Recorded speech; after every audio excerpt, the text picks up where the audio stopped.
황상민의 심리상담소 시즌 6.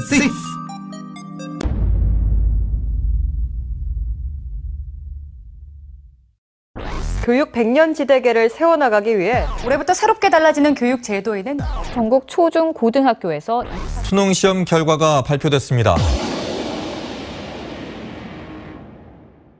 안녕하세요. 황상민의 심리상담소 시즌 6 시작하겠습니다. 예예예예예. 자, 마이크를 앞에 두고 이 키보드 워리어가 아니라 마이크 워리어의 심정으로 오늘 나오신 분 누구세요? 네, 안녕하세요. 영쌤입니다. 영쌤. 네. 오늘 영쌤 옆에 저기 미모의 분이 환하게 지금 형광등 100개가 있는 그분 같지 않으세요? 맞아요. 막 자체 발광. 자체 발광 하시는. 저런 네. 분은 폐반 주사 이런 거 필요하지 않겠죠? 아, 전혀 필요가 없으시죠. 아, 그럼 물어볼까요? 네. 네. 그렇게 자체 발광을 하실 수 있는 미모의 분은 누구세요? 네, 부산 아가씨입니다. 네. 자, 근데 옆에서 뭐 여마시중의 미소로 고개를 끄덕끄덕 하시는 그분은 누구세요? 여마시중 이웃집 아저씨입니다. 아, 이웃집 아저씨. 요즘 비즈니스가 잘 되시나 봐요. 제 애들 생각하고 있었어요. 아, 그래요? 네. 왜요? 저는 애들한테 참 나쁜 아빠구나라는 생각을 많이 했어요. 왜요? 이렇게 너무 좋은 아버지 역할을 해가지고 하려고 애들이, 하고 네. 그다음에 또 아는 게 너무 많아. 그러니까 내가 사실 우리 집 꼬마한테도 항상 생각을 해요. 근데 꼭 내 이야기 안 듣죠. 본인 이야기 하십니까? 아니, 극공감. 아, 진짜예요. 어쨌든. 하늘이 설 자리를 주질 않는 거예요. 맞아요. 그게 지금 가장 큰 문제. 자, 그런 측면에서 우리 사연 한번 들어보시죠. 안녕하세요, 박사님. 저는 대학을 졸업하고 몇 년 방황하다 이제 제가 할 일을 찾은 20대 중반의 여성입니다. 며칠 전에 월드톡톡, 위장 전입, 청탁, 프랑스도 못 말린 그랑제콜 입시열이라는 기사를 봤어요. 그 기사는 프랑스에서 그랑제콜을 가려는 학생들은 공부하느라 늦게 자고 프랑스인 부모들도 그랑제콜을 보내기 위해 학군이 좋은 곳으로 이사해서 그곳은 부동산 값이 오르고 헬리콥터 맘도 많으며 공부를 너무 열심히 해서 정신병 치료를 받는 학생들도 꽤 된다고 말해요. 그리고 마지막에 한국 대입이 세계에서 제일 가혹하다고 하는데 그랑제콜만 놓고 본다면 프랑스가 훨씬 더 심할 것이라고 주 프랑스 한국 학부모 인터뷰로 자기 주장에 활용 점정을 했어요. 이런 기사 정말 화나지 않나요? 이 기자라는 사람은 뭘 위해서 이런 프랑스나 한국이 비슷하다는 식의 기사를 썼을까요? 그래서 프랑스도 비슷하니까 지금 한국 교육 제도를 인내하는 것밖에 다른 방법은 없다는 것인가요?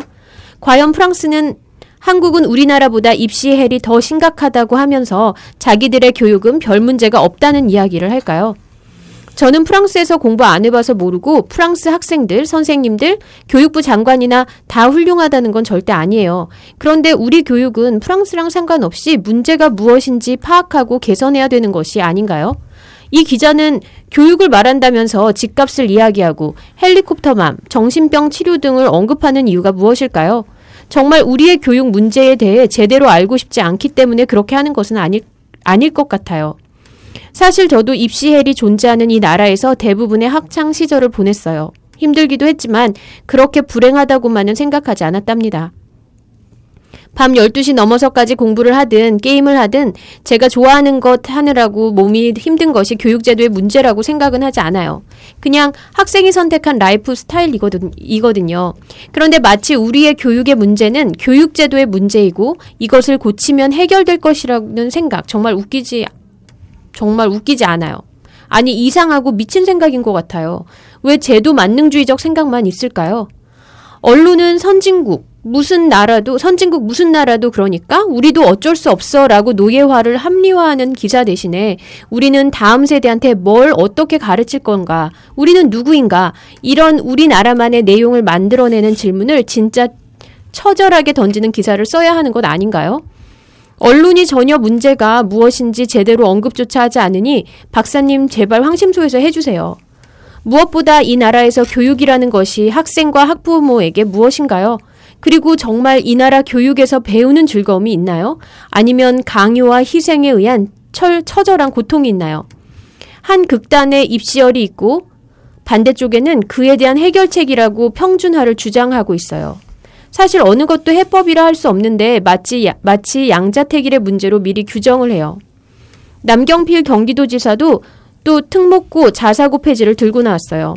경기고가 일반고화되니까 특목고가 등장한 것처럼 왜 특목고 자사고를 폐지하면 또 다른 입시 우수 고등학교가 등장할 것을 모르나요? 정치인들은 반값 등록금, 서울대 폐지 등 학생들이 느끼는 문제가 뭔지 알지도 못하면서 답부터 들고 나와 문제가 무엇인지에 대한 논의 자체를 원천 봉쇄하는 것 같아요. 답정너와 똑같지 않나요? 제가 우리나라 공교육에서 정말 아쉬운 것은요. 초중고 12년 그리고 대학교 4년 총 16년 동안 열심히 공부했는데 정말 내가 무엇을 공부했는지 무엇을 배웠는지 별로 기억이 잘 나지 않아요. 내가 배우는 것을 깊이 있게 생각해 본다는 것도 잘 일어나지 않는 것 같아요. 잠시 대학원에 다녔거든요. 하지만 논문을 읽거나 또 많은 통계 자료들을 접할 때 영어로 읽는 것이 문제가 아니라 그 내용을 제가 나름 파악하고 해석할 수 있는 사고 능력이 절대적으로 부족하다는 점을 점점 느끼게 되었어요. 이미 정해진 몇 가지 해석이 정답인 것처럼 받아들일 수는 있지만 통계 분석도 마치 정해진 답을 찾는 그런 마음이었어요. 사실 그렇게 하면 안 된다는 것은 막연하게 느끼겠는데 무엇이 문제인지조차 이야기도 못하겠네요. 대학교를 졸업했는데 자료를 보고 스스로 해석하지 못하는 그 절망감은 박사님은 아실 수 있겠죠? 저는 이번 여름에 박사과정 유학을 떠나요. 제가 잘할 수 있고 또 새로운 의미를 만들어서 공유할 수 있는 그런 공부를 하기를 기대해요. 언젠가 다시 한국에 돌아오면 저도 학생들을 가르치는 일을 하고 싶은데 그들과 함께 다양한 질문을 던지고 그것에 대한 답을 스스로 찾게 하는 그런 공부를 할 수 있을지 모르겠어요. 제 경험에서는 진짜 궁금증을 표현할 수 있을 때 배운 내용을 진짜 이해할 수 있었어요. 근데 많은 교과서들은 역사나 과학, 할 것 없이 다 마치 모든 의문이 해결된 것처럼 쓰여져서 마치 학생들이 할 일은 외우는 것밖에 없는 것 같아요. 우리에게 공부 이퀄 입시가 전부인 것 같아요. 저는 이런 상황을 바꾸고 싶어요. 질문을 하면서 자신이 스스로 답을 찾는 그런 공부를 학생들이 할 수 있게 하고 싶어요. 새로운 무엇을 찾고 만들 수 있다는 희망을 주는 사람이 되고 싶어요. 박사님처럼요. 황심소에서 우리나라 교육의 진짜 문제가 뭔지 이야기해 주세요. 사람에서 시작하는 교육이라고 말하지만 우리가 아직 감도 잡지 못하고 있는 인간이 뭔지요. 그럼 그 말씀을 저도 가슴에 담고 8월부터 미국에 가서 제가 할 수 있는 일을 더 잘 찾아볼 수 있을 것 같습니다. 감사합니다. 다 들으셨죠? 네. 네. 놀라운 사연이지 않아요? 네. 황심소 이 청취자분들 또 사연 보내시는 분 수준 되게 높다는 거 아시겠죠? 네. 뭐가 높은 거예요? 지금 이 사연 내용에서. 대학을 졸업하고 몇 년 방황하다. 이제 자기 할 일을 찾은 20대 중반의 여성이래. 아, 여성들은 확실히 군대도 안 가니까 몇 년 방황해도 여전히 20대 중반이야.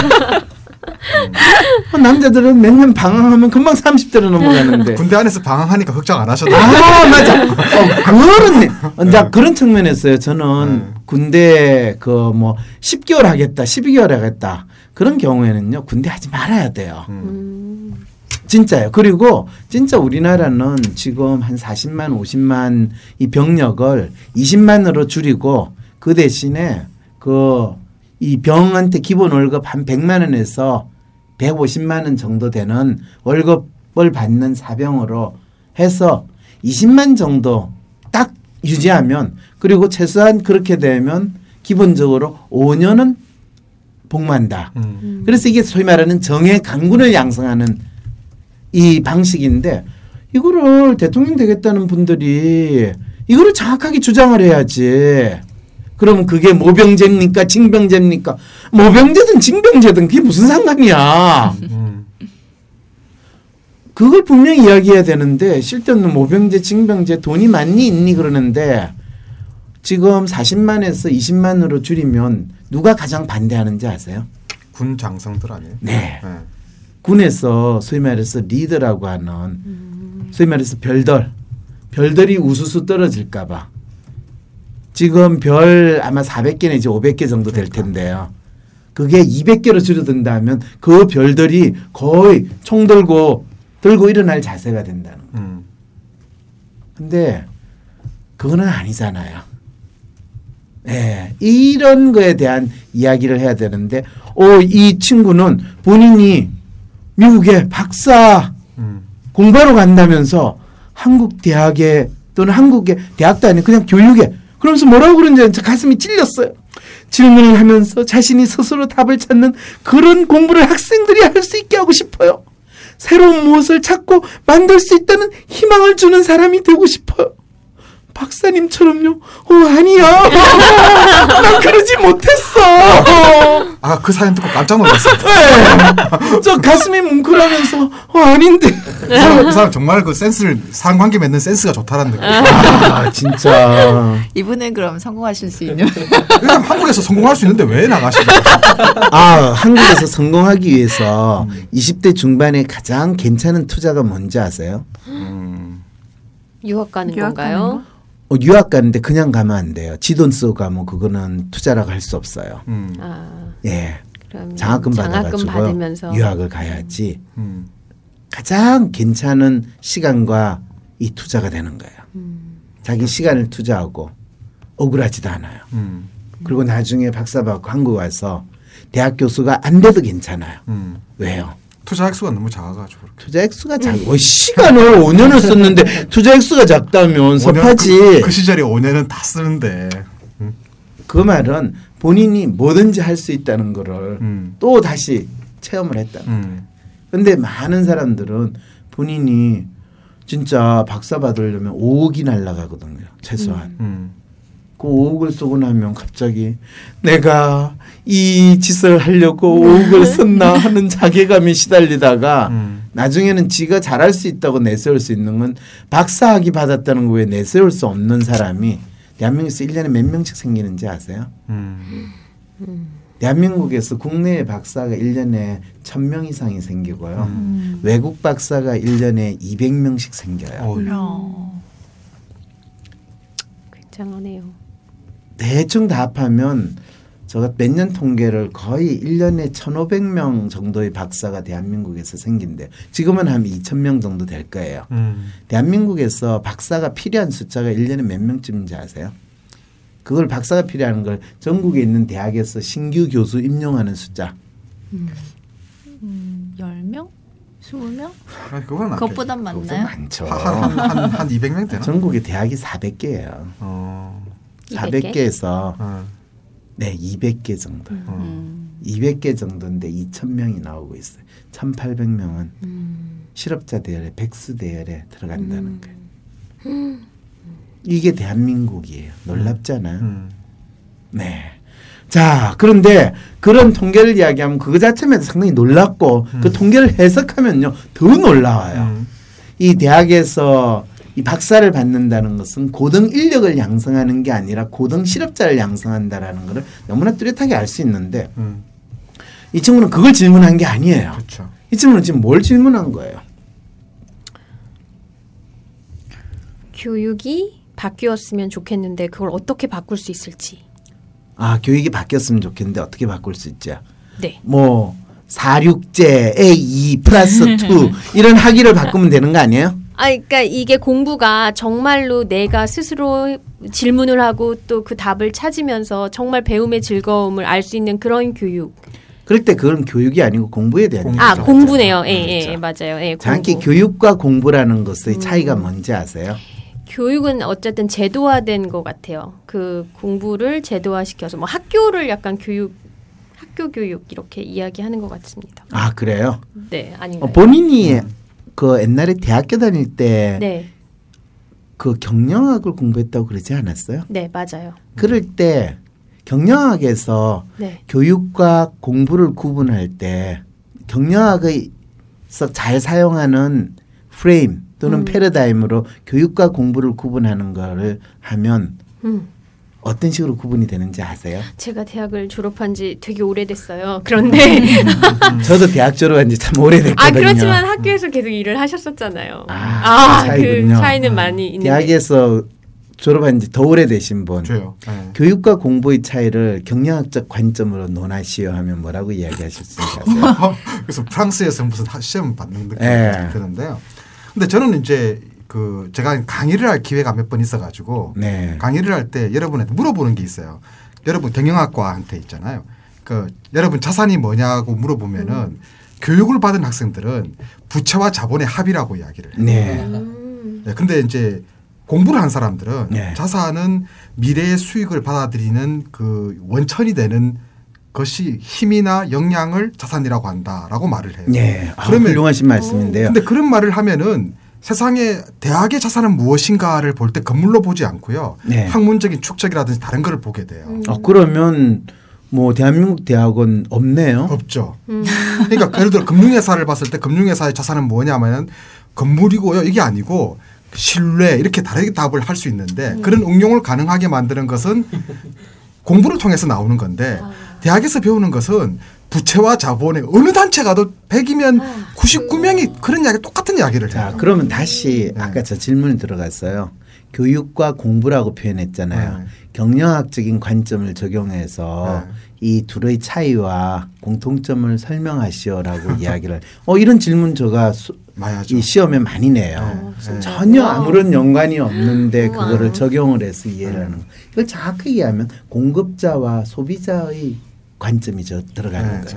뭐가 공급자고 뭐가 소비자예요.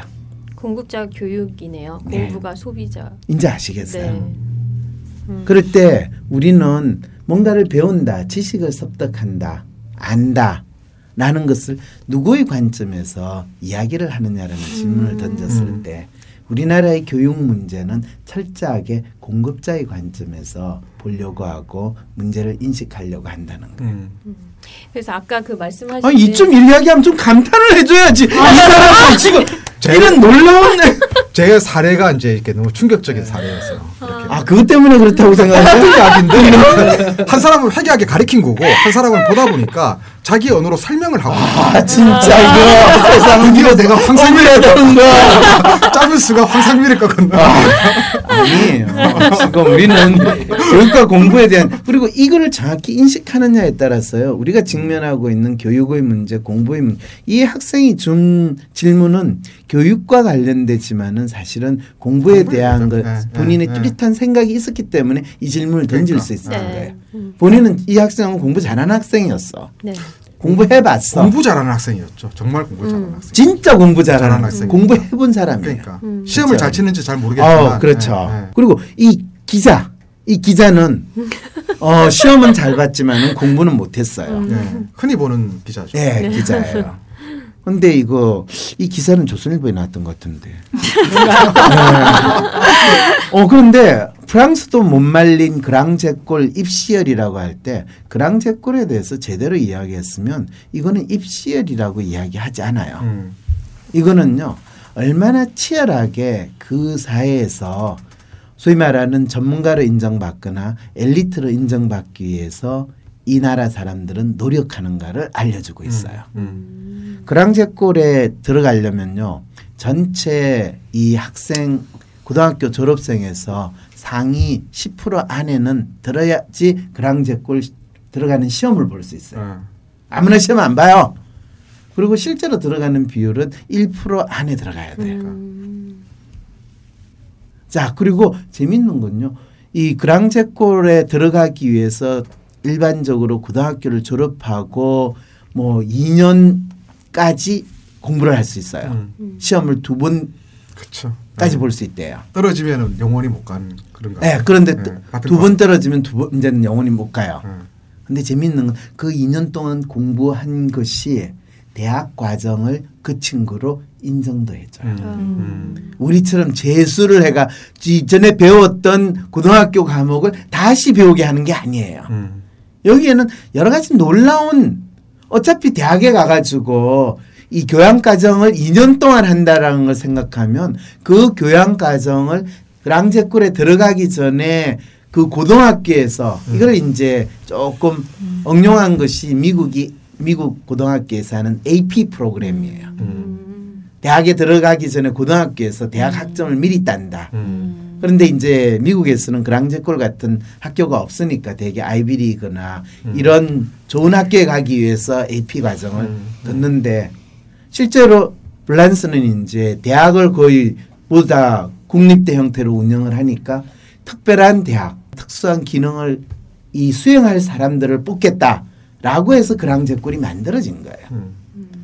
그렇기 때문에 거기에 들어간다라는 건 우리로 이야기하면 그냥 행정고시, 사법고시 통과한 거예요. 그 이야기를 하지 않고 지금 그랑제골을 가려는 학생들은 공부하느라고 늦게 자고 프랑스인 부모들은 그랑제골을 보내기 위해 학군이 좋은 곳으로 이사하고. 그랑제골이 뭔지 잘 모르셨네요. 그냥 대학이라고 생각. 대학이라고 착각하고 그게 좀 특수한 대학이고 좋은 대학이라고 생각해요. 그리고 실제로 그랑제골에 들어가기만 하면 바로 행정관료로 자동으로 가요.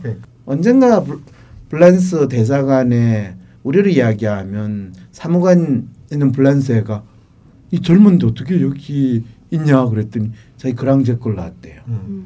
행정학교, 국립행정학교, 아데난가 뭔가. 그렇구나요. 좋겠다요. 그런데 뭐 그게 마치 우리는 고시를 보는데 사실은 대한민국의 지금 고시가요 참 코미디예요. 이 이야기하면 고시도 이제 좀 여러 가지 방식이 바뀌었다고 그랬는데 이게 뭐 고려시대 때부터 만들어진 이 제도를 조선시대를 거쳐가지고 지금 대한민국에서 고시를 하고 있는데 그 말은 이미 1000년 전 1500년 전에 그 제도를 아직도 답습하고 있다라는 것에 대해서 의문을 안 던져요. 그리고 그 시험에 한 번 되면 본인은 평생 이 사회의 기적으로 살 수 있는 걸 인정해 주는 거. 이거 얼마나 코미디 같은 일이에요. 그리고 더 웃기는 건요. 그 고시를 되면 이제 고생 끝 행복시작, 평생 안정된 직장 이러고 있어요. 그리고 저는 그 고시에 통과한 학생들은 또 사람은 되게 똑똑하다는 소리를 들을 때마다 그걸 허걱이래요. 여러분들은 고시를 보지 않았죠, 그죠? 저는 고시를 안 봤지만 고시 문제 출제까지도 해본 거거든요. 고시 문제 출제했으면 채점도 해봤다는 이야기잖아요. 그렇죠. 고시 문제 출제할 때 이런 문제를 가지고 우리 이 나라의 엘리트를 뽑는다, 고위공직자들을 뽑는다, 이런 미친 짓을 아직도 하고 있단 말인가라는 생각에 자괴감에 시달렸고요. 그 다음에요, 이 사법고시를 해가지고 지금은 이제 로스쿨도 있고 그래 조금 다른데 그런 친구들을 하면 연수원에 가잖아요. 연수원에 두고 걔네들을 또 가르쳐요. 법대 비슷하게. 그런데 아무도 거기에 대해서 이런 바보 같은 짓을 왜 하는가 의문을 제기하지 않아요. 그 다음에 행정고시된 애들은요. 저기 중앙공무원 연수원에서 또 연수를 시켜요.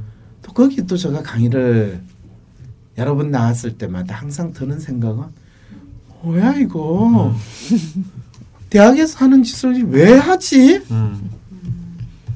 그리고 얘네들이 지금 이 나라에 주된 엘리트로 할 애들이 지금 더 바보를 만드는 짓을 지금 가르치고 있는 거 이게 뭐야 대체? 아무도 그 의문을 안 던져요. 의문 던지는 내가 그걸 질문하면요. 저희들이 얼마나 좋은 교육 과정을 만드는지 아십니까? 이거요. 삼성연수원에서 하는 거하고 비슷하게 뺏기려고 노력했는데 이렇게 허접한 강사료를 주고 이 교육이 될 것 같으세요? 그래도 교수님은 저희들이 특 A급으로 모신 겁니다. 이래이씨. 이 상황이 들 때 뭐야 대체 이 생각이 드는 거거든요. 그런데 진짜 화가 나요. 이번 지금 사연에 이런 기사 정말 화나지 않아요. 그런데 기자도 한국 대입이 세계에서 제일 가혹하다고 했는데 계량제꼴만 놓고 본다면 프랑스가 훨씬 더 심할 것이라고 주 프랑스 한국 학부모 인터뷰로 자기 주장을 했다는데 그랑제꼴은 블란스 사람들한테 한국 사람들이 가지는 고시와 같다라는 거에 대해서는 조금 더 설명을 안 하는 거예요. 아셨어요? 아시고 계셨어요? 네. 몰랐어요. 저는. 몰랐죠? 네. 이것만 보고 몰랐어요. 놀랍죠. 네. 그래 놓고 지금 그래 한국이나 블란스나 입시 지옥이야. 그리고 대학 들어가긴 이렇게 힘들어. 이래 놓고 이제 이게 마치 우리 문제인 것처럼 교육의 문제인 것처럼 인식을 하는 거. 얼마나 전형적인 가짜 문제를 진짜 문제인 것처럼 만들고 국민들을 호도하는 이런 놀라운 언론의 모습을 보이느냐는 거예요.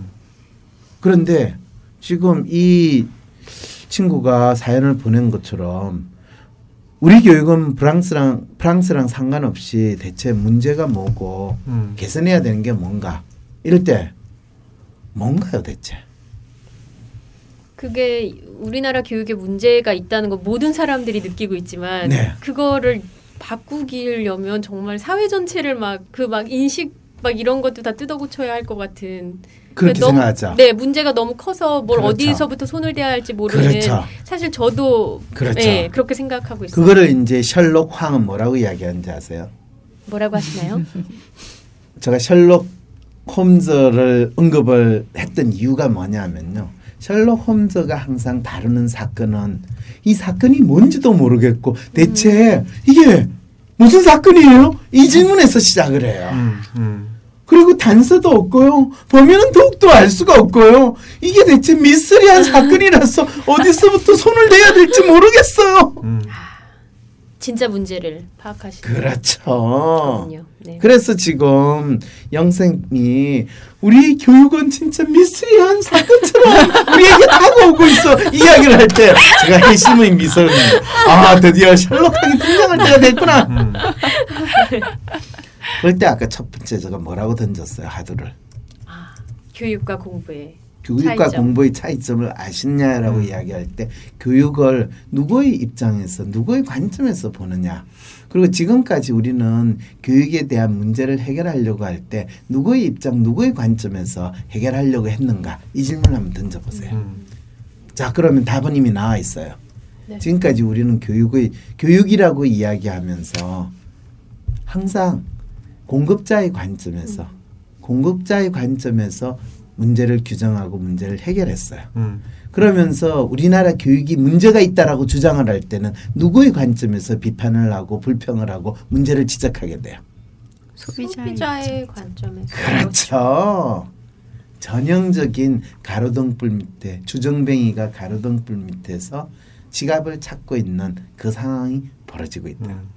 그런데 정작 지갑은 저 어두운 골목에서 잃어버렸는데 왜 어두운 골목에서 지갑을 찾지 않고 이 밝은 가로등불 밑에서 찾고 있습니까? 그러니까 밝으니까요. 그러면 대한민국의 교육의 문제는 누구의 관점에서 봐야 됩니까? 아니 그거는 소비자인 학생이나 학부모의 관점에서 문제라고 하지만은 해결을 하려면 어차피 공급자 정책을 만들고 제도를 만들고 학교를 운영하는 사람의 관점에서 그 사람들이 힘이 있으니까 정치인들 그 사람들이 바꿀 수 있고 법을 바꾸고 제도를 바꾸는 거밖에 안 되니까 그렇게 되는 거 아니에요. 정확한 가로등불 밑에서 지갑 찾는 주정뱅이의 행태를 교육과 관련해서 하고 있다는 거예요. 그럴 때 그러면 우리 교육의 문제는 뭡니까? 하면 입시 지옥이요. 사교육 문제예요. 이거는 누가 지적하는 거죠? 그건 학생이나 학부모가 지적하지 않아요. 그러면 어떻게 해결하죠? 입시 지옥을 조금 대학을 가기 편하게 하면 되잖아요. 그렇죠? 그러면 대학을 가기 편하게 하려면 시험 문제를 좀 편하게 미리 알려주면 되죠. 그렇군요. EBS 인터넷 방송에서 너무 문제가 나오도록 한다. 이건 누가 하죠? 네. 이게 이제 교육의 입장에서 소위 말하는 공급자의 사람이 결국엔 그럼 그게 대학을 가기 편하게 하는 또는 입시 지옥에서 벗어나는 방법인가요?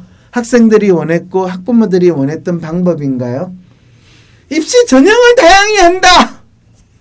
그 방법이 그러면 학부모들이 원하고 학생들이 원했던 건가요? 전혀 아니죠. 왜? 문제나 그게 그러면 공교육이 바로 서고 사교육이 정상이 되는 겁니까? 전혀 아니죠. 이 미스매칭 상황에서 결국은 한국 사람들이 경험하는 거는 끊임없는 문제를 꼬고 문제와 답이 따로 노는 그 상황이 벌어지는 거예요. 그랬을 때 다시 이야기하는 거예요. 우리는 공급자와 또 소비자의 관점에서 어느 쪽의 관점에서 문제를 봐야 되나요? 소비자의 관점에서 하는 게 절실하죠. 절실하죠. 네. 그런데 지금까지 문제는 철저하게 공급자 중심. 네. 네. 포위된 것 같아요. 느낌이. 포위됐다. 네.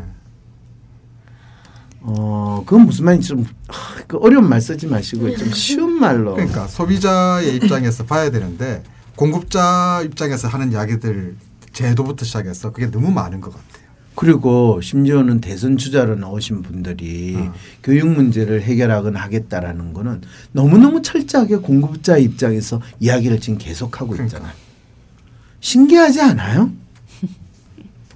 말은 소비자 입장. 그렇죠. 어떤 분이 그렇죠. 교육의 문제에 있어서는 이 소비자의 욕구를 이야기하면서 공급자의 입장을 제공한다.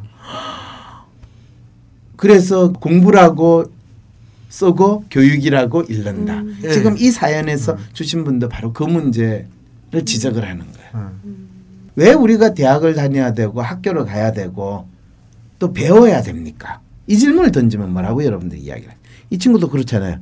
이 나라에서 교육이라는 것이 학생과 학부모에게 무엇인가요?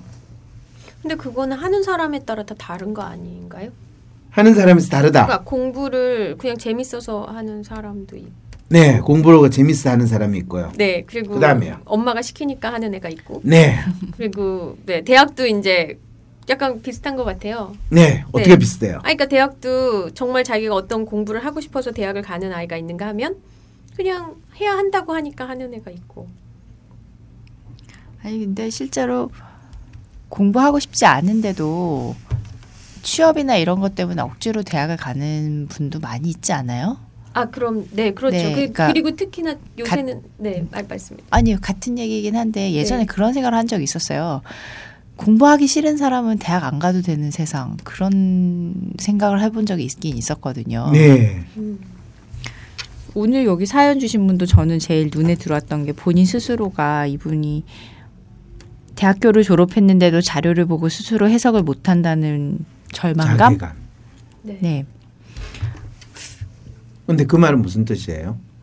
그러니까 공부라는 게 그러니까 그냥 단순히 정말 공부를 하고 싶어서 공부를 하는 게 아니라 그러니까 말하자면 스펙을 쌓기 위해서 대학도 가고 하는 그러니까 일종의 교육이라는 건 하나의 자격증처럼 라이센스처럼 돼버렸고 공부는 또 따로 있는 것 같다는 생각이 들었다는 거죠. 그러니까 이게 소비자들이 공급자의 입장을 너무너무 걱정해주고 그렇죠. 그 공급자의 논리를 쫓아가게 됐다라는 걸 이야기하는 거죠. 그렇죠. 예. 내가 이 커피를 5,000원에 사서 마시면 이 커피 파시는 분들이 어떻게 먹고는 사시는지 내가 이걸 좀 더 비싸게 사야 되는 거 아닌가? 이 고민을 한다는 상황이 된 거죠. 네. 그러니까 느낌이 팍팍 오세요? 네, 좀 네, 그러네요. 네. 그러면서 뭐라고 그러냐면 아니 대학을 가기 위해서 그냥 공부하는 거 아니에요. 그 말 자체가 무슨 말인지도 모르고 그냥 하게 되는 거예요. 좋은 대학 가야지 잘 사는 거 아니에요? 그게 어떻게 보면 되게 거짓말인데 그거를 저는 대학을 졸업하고 나서 거짓말인 걸 알았는데 거짓말은 아니에요. 좋은 대학 가면 잘 살아요. 다 저를 그렇진 보세요. 않죠. 그거는 박사님이니까 그렇지. 저는 솔직히 뭐 스카이 나와서 백수도 전 되게 많이 봤어요. 아니 누가 뭐 백수 이야기를 한 백수가 되는 내 친구 이야기를 하는 거 지금 내 이야기를 해야지. 인간이라는 거는 되게 웃겨요. 모든 인간이 똑같다라고 생각해서 살아요. 아니면 각자 다 다르다라는 생각으로 살아요. 다 다르. 그럼 각자 다 다르다라는 걸 기초로 해서 이야기를 해야지. 근데 그 일반 대학을 잘 살기 위해서 대학 간다라는 그 말에 대해서 저는 얘기하는 그러니까 거예요. 그 이야기를 할 때 네. 자기를 기준으로 이야기를 해야 되는데 그러니까. 번듯한 저 서울대 나와가지고 잘 사는 저 사람을 기준으로 이야기를 하니까 네, 맞아요. 네. 그 말은 뭐냐면 교육이나 공부 그와 관련해서 무엇보다 교육과 관련해서 우리는 어떤 의미로서 먼저 받아들이냐 하면 자기의 삶에 대한 것을 이야기하는 게 아니라 남의 삶에 대한 이야기를 하는 가장 대표적인 것이 바로 우리가 소위 말하는 교육과 공부라는 거예요. 어릴 때부터 그거를 체계적으로 우리는 배워요. 왜 언제 체계적으로 그걸 아이들이 배우는지 아세요? 야 옆집에 교실에 붙인다. 옆집 애봐. 쟤 다 올 A더라. 다 100점 맞았대. 너 뭐니 대체? 그건 초등학교 1학년 때부터 얘기했네요. 요즘 유치원 예. 놀랍지 않아요? 우리에게서의 교육은 우리 집 꼬마가 어떤 애고 얘가 어떻게 자랐으면 좋겠다가 아니라 저 옆집 아저씨가 좋은 대학 나와서 지금 돈 잘 벌고 뻥뚱거리고 살고 있으니까 너도 저 아저씨처럼 살았으면 좋겠다 라는 것이 우리가 가진 교육의 첫 번째예요. 이거를 저는 나쁘다고 생각하지 않아요. 대한민국에서 사람들이 왜 교육이 필요합니까? 라고 할 때 가장 먼저 유치원 교육이 인생을 결정한다. 초등학교는 더 중요하다. 그래서 경기를 나야 되고 리라를 다녀야 되고 유치원 동창생이 얼마나 중요한지 알아? 그래서 저희 집 꼬마를 제가 유치원을 이 성당에서 하는 조그만 유치원을 보내가지고 지금도 어릴 때 이 인간관계 설정을 제대로 못 해줬나 하는 자괴감에 시달려요. 웃자고 하는 이야기예요, 사실은. 이것이 대한민국 이 어머니들 또는 부모들의 마음속에 뚜렷이 있다라는 사실에 대해서 우리 인정을 해야 돼요, 무시해야 돼요? 인정해야죠. 인정해야 돼요. 네. 인정해야 돼요. 그랬을 때 그러면 고급진 유치원 없애버려, 영어 유치원 없애버려 이렇게 한다고 그게 돼요? 안 되죠. 그럼 어떻게 해요? 어떻게 해야 되나요? 그럴 때는요, 국립 유치원을 많이 만들어 가지고요. 국립 유치원을 졸업한 애들이 훌륭한 인간관계를 한다라는 이야기들을 전설처럼 끊임없이 알려줘야 돼요. 성공 스토리를 계속 만들어 나가야 그렇죠. 되는 거군요. 그렇죠. 국립 유치원 국립 유치원으로 그러니까 그게 어디에 있는지는 중요하지 않아요. 동네가 중요하지 않고 국립 유치원이면 돼요. 그런데 재밌게도 아니 지금 유치원 다 국립이잖아요. 유치원이 몇 개 없다고 저는 얘기를 들었어요. 그렇죠. 그 말은 뭐냐. 그런데 더 재밌는 건요. 대한민국 정부는요. 워낙 교육을 중시해가지고 사립 유치원도요. 사립학교 유치원생 월급을 세금으로 다 주고 있어요. 그렇죠. 이거는 뭘 뜻하느냐 하면요. 교육이라는 걸 빙자해가지고요. 공무원들과 정치인들이요. 이 개인 사업자한테 돈 나눠주는 제도를 만들었다는 뜻이에요. 그런데 아무도 그걸 질문하지 않는 나라예요. 이렇게 이야기하면 제가 또 수없이 많은 적을 만들었다는 거 아시죠? 그랬을 때 대한민국의 교육의 본질의 문제를 호도하기 위해서 가장 좋은 방법은요. 교육의 모든 문제는 입시에서 나온다라고 주장을 하고 그것처럼 만들면요. 이거는 누이 좋고 매부 좋은 아주 좋은 구도가 되는 거예요. 그거는 마치 우리가 족벌 재벌의 폐해를 이야기하면서 재벌 기업군이 있어야지 세계 경쟁력이 있고 규모의 경제가 이루어지지 않습니까? 이렇게 주장하는 거하고 똑같은 논리를 적용을 한 거죠. 사실은 이 문제에 대해서 국민들이 인식을 하지 않으면요. 한국에서의 교육이라는 건 뭔가에 대해서는 누구도 뭐라고 이야기할 수가 없어요. 한국에서의 교육은 철저하게 비즈니스예요. 근데 그 비즈니스는 정부 돈을 받아서 하는 비즈니스예요. 소위 말해서 공급자의 입장에서 본다면, 소비자의 입장에서 본다면 공기업이 제공해주는 서비스를 받는데 그 공기업은 마치 한전과 같은 그런 공기업에서 받는 서비스예요. 그 말은 뭐냐 하면 이게 원가가 얼마인지도 모르고 또 때때로는 이걸 내가 적절한 가격에 서비스를 받는지도 잘 모르겠고 내라고는 내야 돼요. 그렇죠. 비용 자체는 한정돼 있는데, 그러니까 예를 들어 10,000원짜리 교육이면 그 10,000원이 5,000원 내가 받는 사람이 5,000원치 교육을 받은 건지 12,000원치를 받은 건지 전혀 알 수가 없어요.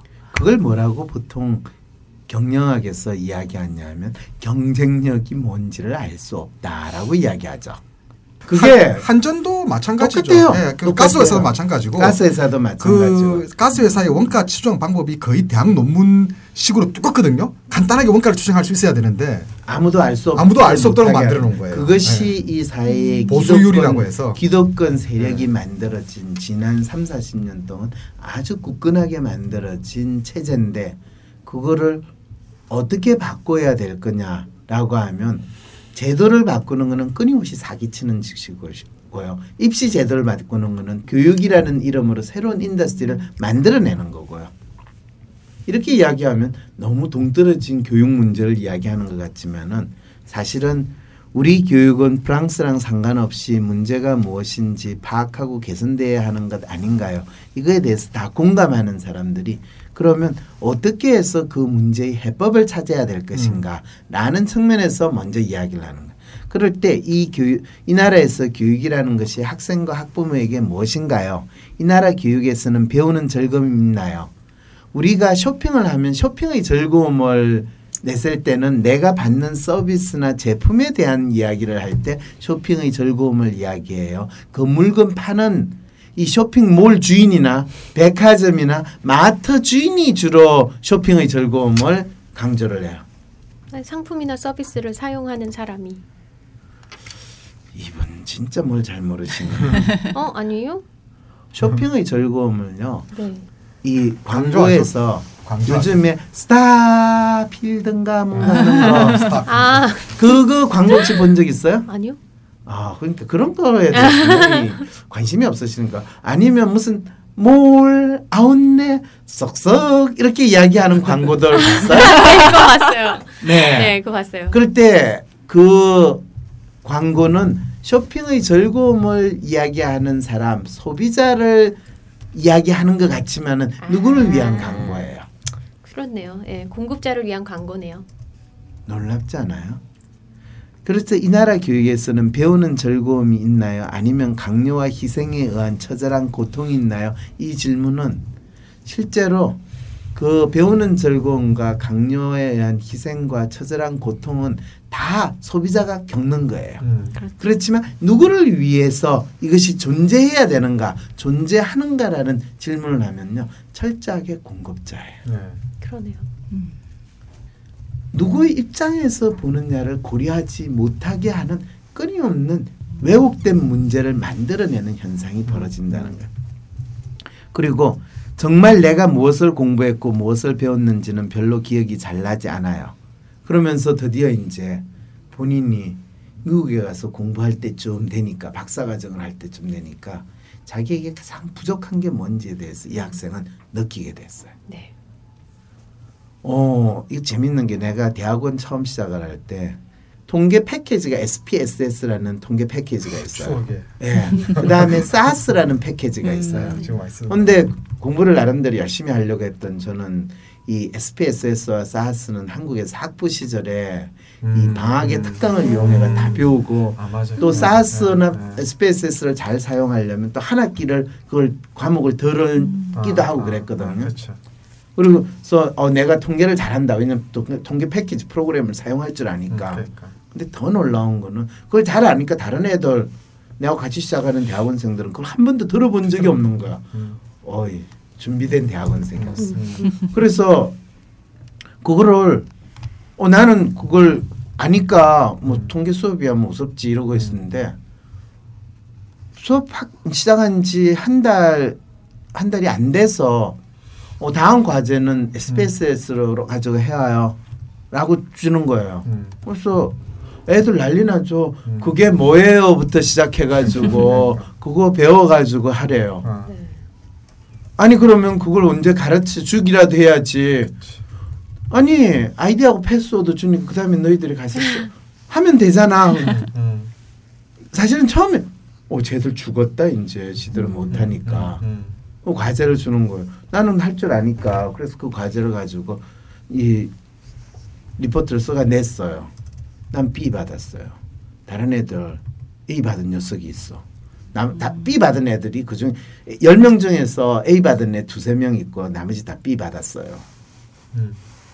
그런데 이해가 안 되는 거예요.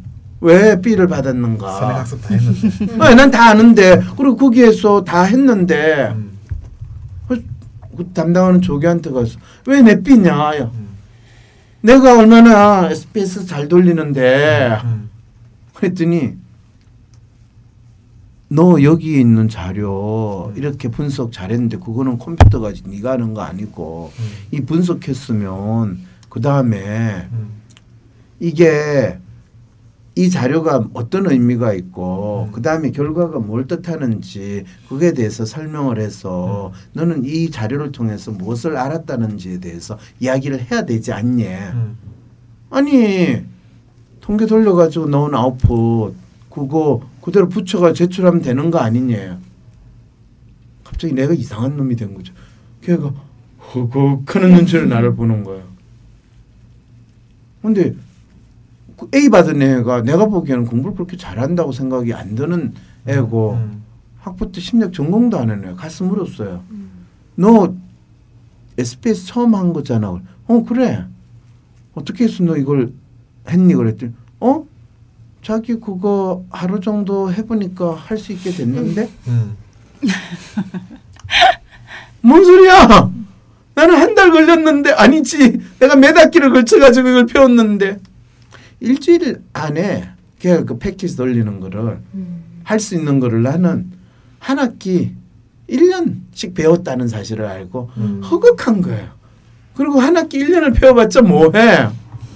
정작 기계적으로 돌리는 줄 알았지. 그게 무엇을 위해서 어떤 문제를 해결하는 자료를 찾아내는지는 전혀 모르고 그걸 썼다는 사실을 몇 년 지난 다음에 처절하게 알게 됐을 때 내가 이런 걸 경험하려고 봄부터 그렇게 열심히 SPS와 사스를 배웠나 라는 자괴감에 시달렸어요. 공급자 중심의 교육을 받으신 거네요. 착하게 받았어요. 그리고 그걸 배우기만 하면 알기만 하면 난 모든 걸 다 알았다라고 착각했던 거예요. 그래서 그게 엄청나게 충격이었어요. 진짜 실제 그런 것 같아요. 학원 가도 느끼는 건데 잘 가르치기 위한 프로그램으로 이렇게 커리큘럼이 짜 있어요. 배우기에 좋다기보다는 그러니까 가르친 사람이 처음부터 끝까지 잘 가르쳤다고 생색낼 수 있게 다 이렇게 돼 있어요. 학원은 항상. 네. 자, 그런 측면에서 사실은 이분이 우리의 교육이 뭐가 문제고 또 학생들이 다양한 질문을 던지고 그것에 대한 답을 스스로 찾게 하는 그런 공부를 한다는 건 철저하게 공부를 하고 싶어하는 소비자, 제대로 된 공부를 하고 싶어하는 소비자 입장에서 던진 질문인데 우리 상황에서는 그 생각조차도 너무나 생소하고 그거는 기존의 교육에 대해서 불만을 가진 사람이 제공하는 이야기 또는 비판하기 위해서 하는 이야기일 수밖에 없는 거죠. 자, 이랬을 때 우리의 교육의 문제는 진짜 뭐고 어떻게 하면 이 교육의 문제를 해결할 수 있을까? 황심소에서는 진짜 이 문제를 더욱더 다루고 싶어요. 네. 그래서 이 황심소 사연 들으시는 분 본인이 그거를 공부가 됐든 교육이 됐든 우리 애를 교육시키든 또 우리 애를 진짜 엘리트로 만들고 싶은 분이 가지는 질문이든 교육이든 제가 가지는 거는 만일 우리 애를 진짜 이 나라에서 엘리트가 되기 하는 교육을 시키고 싶습니다. 어떻게 하면 그거를 할 수 있나요? 그리고 이 나라에서 엘리트가 된다는 건 뭡니까? 어떤 교육을 받아야 엘리트가 될 수 있습니까? 우리 애를 교육을 시켜가지고 김기춘 같은 그런 사람을 만들고 싶습니까? 우병우 같은 사람을 만들고 싶습니까? 진경준 같은 애를 만들고 싶습니까? 아니면 황상민 같은 애를 만들고 싶습니까? 이러면 다 모든 부분이 모두 다 아니요. 그럼 어떤 사람을 만들고 싶습니까? 그렇죠. 모두 아니죠 당연히. 그럼 어떤 사람을 만들고 싶습니까? 영생 같은 사람을 만들고 싶어? 이럴 때 내가 대체 그러면 당신의 아이가 어떤 사람같이 되기를 원하십니까? 는 질문부터 던졌을 때 대한민국 사람들이 노무현 같은 사람요, 박근혜 같은 사람요, 아니면 이명박 같은 사람요 이렇게 부모들이 이야기하겠어요? 대부분 부모들은요, 아니요 그렇지 않고요, 그냥 평범한 사람요. 그럴 때 구체적으로 평범한 사람이라는 이야기를 해주십시오. 나이가 55살 될 때 대학을 잘리는 사람이 평범한 건가요? 아니면 나이가 55살 될 때 월 1,000만 원을 받는 사람이 될까요? 아니면 50대 초반 우리 이웃집 아이씨처럼 월 1,000만 원을 받고 적어도 재산이 20억이 있는 사람이 원하시는 거. 구체적으로 이야기를 해줘야지 그 아이가 어떻게 살아가고 어떤 교육을 받으면 그런 삶을 살 수 있는지 저 알려드릴 수 있거든요. 진짜 우리 아이를 위해서 뭐 대한민국의 교육 제도를 바꾸겠다. 그런 쓸데없는 거창한 소리 하지 말고요.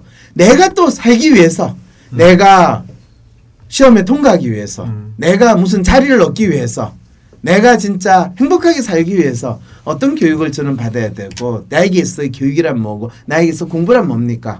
그거를 알고 싶고 또 그거에 맞춰서 준비를 하고 싶은 그런 고민이 있으시면 또 그 고민이 나는 해결이 됐고 저 지금 잘 살고 있거든요. 그렇지만 이 나라 교육 제도가 바뀌거나 이 나라의 교육 문제가 좀 달라졌으면 좋겠습니다. 그런 생각도 있으신 분 사연 뭐든지 좋아요. 보내주세요.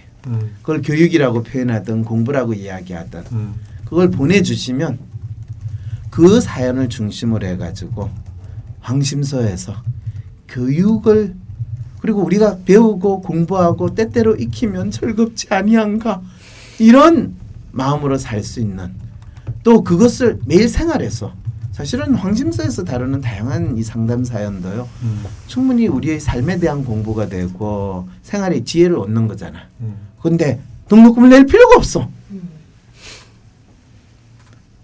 어떤 분은 사실은 우리에게 있어서 대학에서는 졸업장이고 학벌로 있거든요.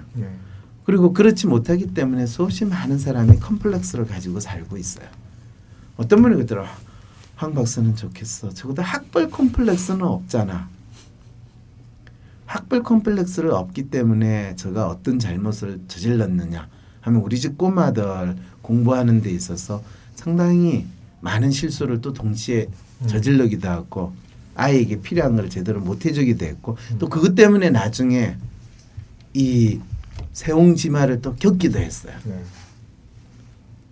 이게 참 재밌어요. 그러면서 그 과정에서 아이가 자기를 찾아가는 고통스러운 경험을 했지만은 또 그것이 좋은 결과가 있기도 하고 여전히 또 그 고통을 겪는 아이도 있고 다양해요. 그렇다고 돈이 안 드느냐? 돈은 돈대로 다 들어요.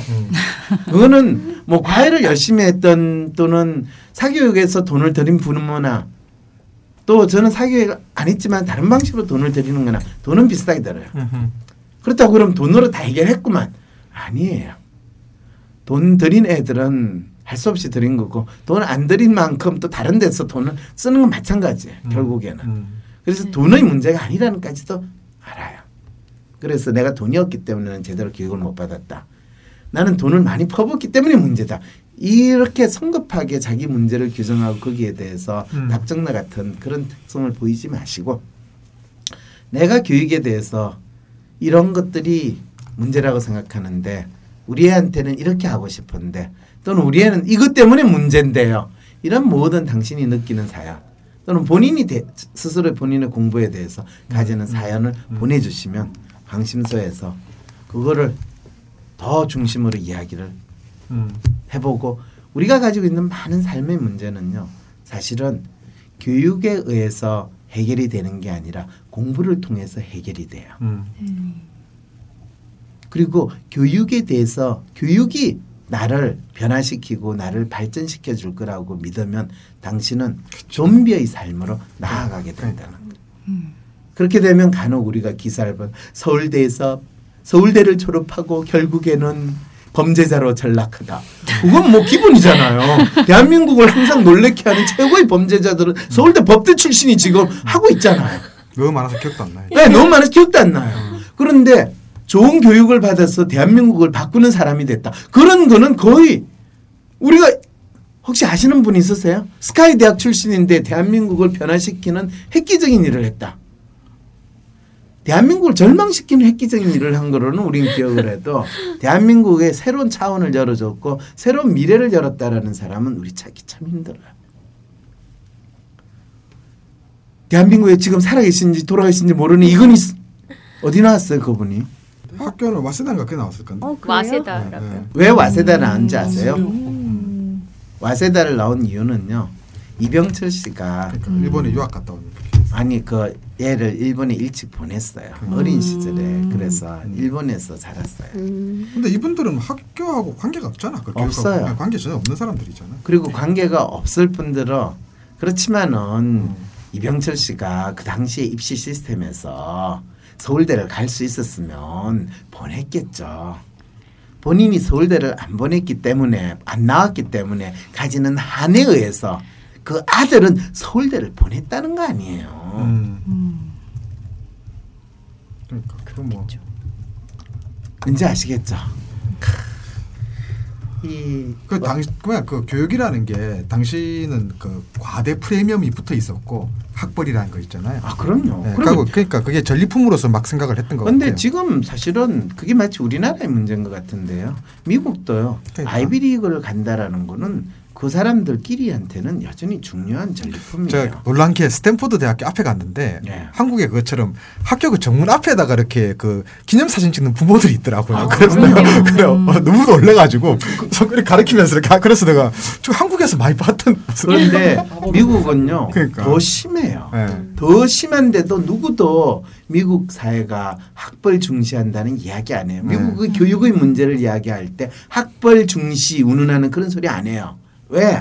그거는 모든 인간이 자기 배를 채우고자 하는 기본 욕망이 있는 거와 똑같은데 그러니까. 그 욕망이 마치 문제인 것처럼 문제의 원인인 것처럼 그런 가짜 진단을 하지 않는다는 거예요. 그러니까 욕망 장사는 잘하는 것 같아요. 그 그런데 스탠포드도 보니까 그런 것 같고. 우리나라는 이 교육의 문제를 이야기할 때 이 공급자들이 놀랍게도 그 욕망 장사를 하면서 마치 그 욕망은 소비자들은 그 욕망을 가지는 것이 찌질한 거고 나쁜 거고 이 교육의 문제는 마치 그 소비자들에게 가진 욕망이 문제인 것처럼 학벌 중심 사회라서 그래요. 뭐 이런 식으로 진단을 하고 그 놀라운 왜곡의 놀라운 사기를 치는 일들이 벌어지고 있다.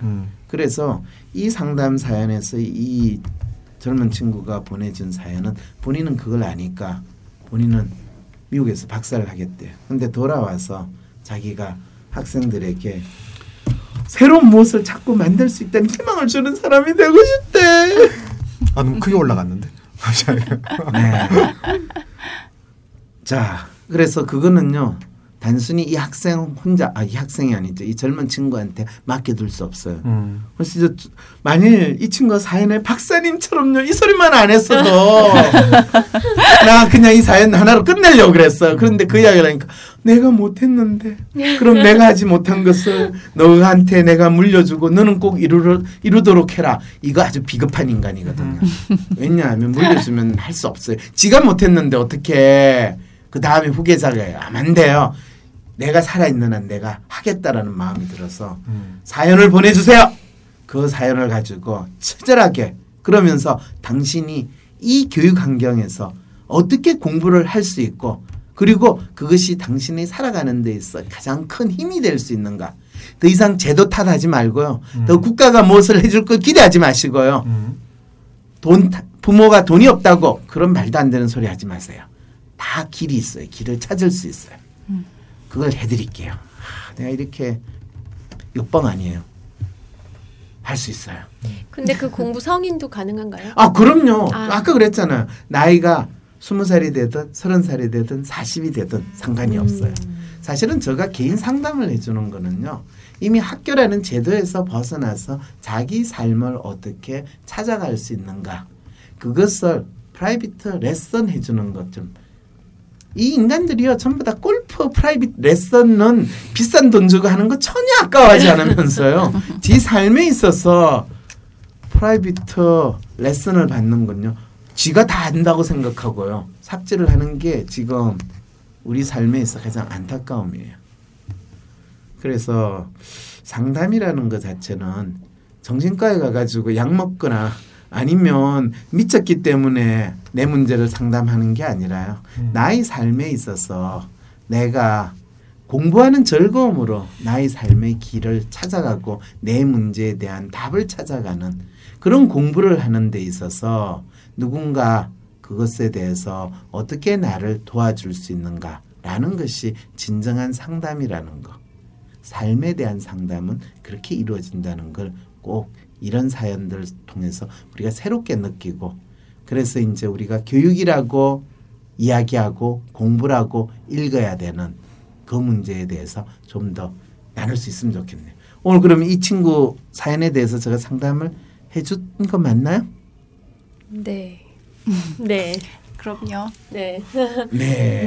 그러면 뭐 뭔지 모르겠지만 약간의 아쉬움을 가지고 오늘 상담 끝내도록 하겠습니다. 오늘 나오신 분 누구시죠? 네, 영쌤이었습니다. 네. 네, 이웃집 아저씨입니다. 부산 아가씨입니다. 부산 아가씨 다음에 또 나오실 거죠? 와야죠. 와야죠 하면 안 나올 상황이 되면 못 나옵니다. 이렇게 해석할 수밖에 없는 저희 이 고질병. 네, 안녕히 계세요. 안녕히 계세요. 네. 안녕히 계세요. 더 이상 제도 탓하지 말고요. 또 국가가 무엇을 해줄 거 기대하지 마시고요. 부모가 돈이 없다고 그런 말도 안 되는 소리 하지 마세요. 다 길이 있어요. 길을 찾을 수 있어요. 그걸 해드릴게요. 사연을 보내주세요.